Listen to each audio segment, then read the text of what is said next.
Have you ever had a rotor that is super duper stuck on there? You can try to beat it with a rubber mallet. Nothing happens. You can even try a sledgehammer and it still is seized on there. I got a simple solution. Some vehicles will have this little insert right here, and you're just going to insert a bolt that fits. This one is a 1/2 inch.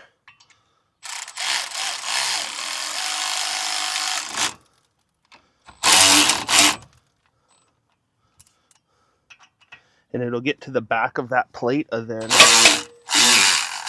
come off. That right there is pretty awesome.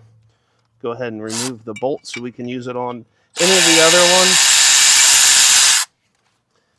ones. And that right there just got your rotor off. If you like this video, make sure to give it a thumbs up and continue watching mcfixit videos with lots of different tools and tips and the know-how on how to change a lot of things out on your vehicles and lots of other things around the house.